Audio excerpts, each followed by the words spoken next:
Hi, Mark Gilbert here. This video is entitled Making the Best Choices. For the next few minutes, I'd like to offer you three key ideas. One is, what do we mean by the best? Second, I want to give you some criteria that you can use in your everyday life for making what I consider the best decisions for yourself and for others. And third are some suggestions on using that criteria. So that's where we're going for the next few minutes. I'm going to be employing a spiritual / integral lens to this whole concept, so it may be a little bit of a different take on decision making that you've encountered in the past. Now, the first question is, what is the best? And you might hear that and go, how can we ever agree on what is the best? And I don't really expect 100% agreement on the best. In fact, one of the beautiful things about our planet is the fact that we're all unique individual expressions of this one life in which we live and move and have our being, in my opinion. And the very fact that we all are unique and different, in a sense, is good. It's spirit expressing itself as individuals in their own unique and individual way. And one of the things that we are doing by being these unique individuals is having our own ideas about what's best for us. However, I think there is a sort of a model that we can look at that gives us some ideas about our evolutionary arc and where we're going as humanity and the planet, and what is actually ultimately in the greatest good for everyone. And that model is the concepts of how we evolve through worldviews, as employed by either integral theory or by the theory of spiral dynamics. Videos I've got on all these topics, what are worldviews, ones that are introductory videos on spiral dynamics and integral theory. I encourage you to go look at them. There's links in the show description below. But the key point to take away from these theories is that we as humans are born into a set of package of ideas about how we navigate life. We have experiences, we test things in life, our life experiences give us feedback, and we start building models about how life works. And these models all point to the fact that we tend to move through a common sequence of worldviews about how we look at this life in which we're living, and how we then create values out of what we think is important in life, and the values drive what we think is best when we're making decisions. And when we look at the earlier arcs of life, decisions tend to be driven by what's best for me, individual egotistical needs. At a certain point, our values become driven more by the needs of the group in which we define ourselves. And so I'm really talking about in spiral dynamics the movement from, say, the red egotistical level to the blue traditional level. The traditional level really served us because it put our egotistical needs in check, and we became more in alignment with what's best for the group in which we see ourselves living. Now, that group could be the country that we're in, the city that we're in, it could be the religion that we're in, etc. But we define ourselves in that way by a very ethnocentric mindset, and we tend to think what's important for the group in which I identify myself with. And we see a lot of that in our current society. People identifying themselves, say, with their religion, and that their religious beliefs drive their values, and their values decide what's best in life. However, at a certain point, we move and continue to expand to have different viewpoints. We move into the modern worldview, we move into the postmodern, cultural, creative, humanistic viewpoint, and so on. And as we move up this arc of life in different viewpoints, we also start expanding our perspective. We take more and more perspectives and consider what's important for others. Now, there's an internal swing where we're focused on ourselves, then we're focused on the group, and we're focused on ourselves and focused on the group. But overall, there is a continuous arc upward where we're able to intellectually and conceptually in our consciousness take into consideration the needs of more and more people. And so when we say what's best, we tend to value what is greater for the greater needs for the greater number of people. And that tends to be where we're going. And that's very much in alignment with what spiral dynamics says, integral theory says. Spiral dynamics calls it second-tier consciousness. When we make a leap where we see that all of the viewpoints of people below us really served to get us to where we are in our consciousness. And the same concept applies in integral theory when it moves into what it calls integral levels, where we tend to see how everything fits together in a unique and perfect jigsaw puzzle of mosaic of our life as we've evolved to these higher levels. But the key point in all of this is that no matter what individuals are currently thinking, there is an expansive idea where we take in more and more of the world, more and more people, more and more of the perspective of the planet, so that ultimately we're seeing and wanting to employ values that ask what's best for everything, what's best for the all. And that's where I really think is the best is. It could be where you are in your individual consciousness right now says, I'm going to employ what's best for me, or I'm best for my group, or best for my, being rich and powerful in a materialistic standpoint. You have your own viewpoint, but ultimately where we're going is in the ultimate idea of what is best is to say what is best for the greatest number of the people, including the best for the planet in which we live. So what's the criteria? Second point here, I draw this from Ernest Holmes, the founder of Science of Mind, a key spiritual influence, obviously, on my life as a New Thought minister. But there is a quote of his that I've used a lot in my blogs on my Conscious Bridge website, and I've used in other videos before, which I think is a great criteria for how do we make decisions as to what is right or wrong. And I want to quote Holmes real quickly. He wrote, "The criteria for any person as to what is right or wrong for him is not to be found in some other person's judgment.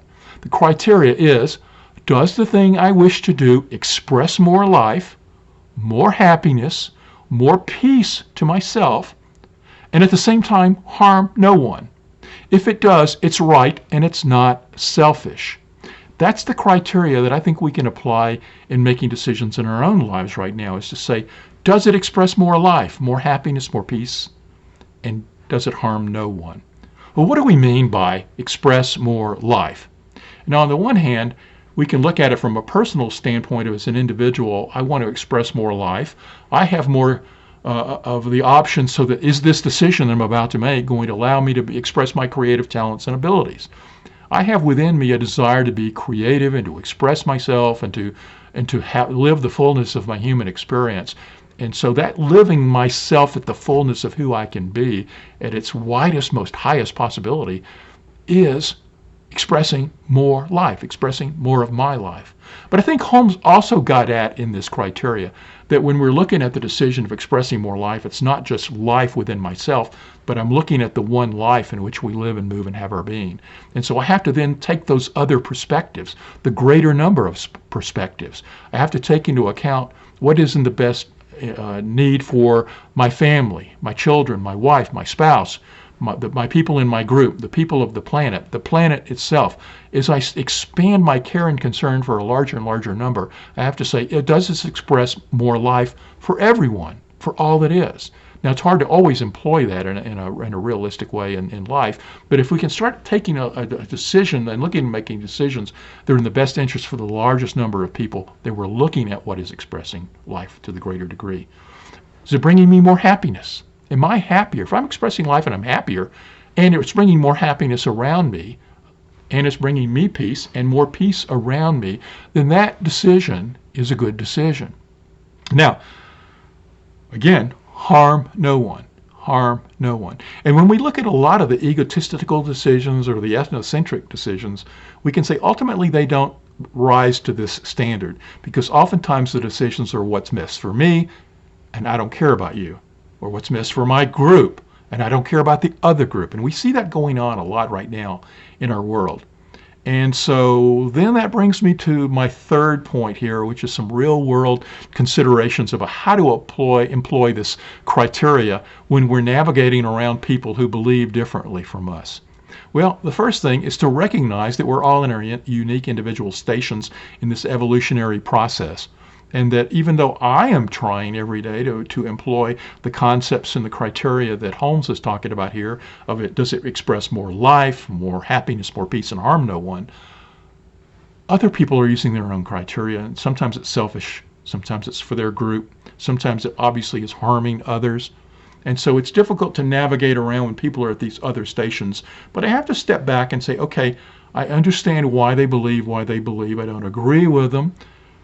I can then employ healthy boundaries that sees the beautiful mosaic of all the decisions and actions that are going on. I don't have to agree with those decisions, because I know some people are going to hear what I'm saying here as a mindset that, oh, just go along with what they're saying.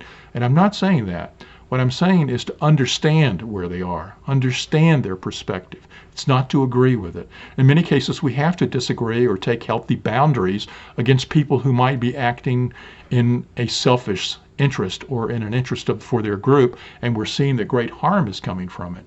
But the more that I can understand it, the more it opens me to compassion and love and care and concern for them, even if I have to sort of put a healthy boundary up and agree to disagree with them. So it helps me deal with those who believe different from me when I see the beautiful mosaic and how everything interconnects. It doesn't make it easy, doesn't make it perfect, but it does allow me to at least open my heart a little bit to their compassion for them.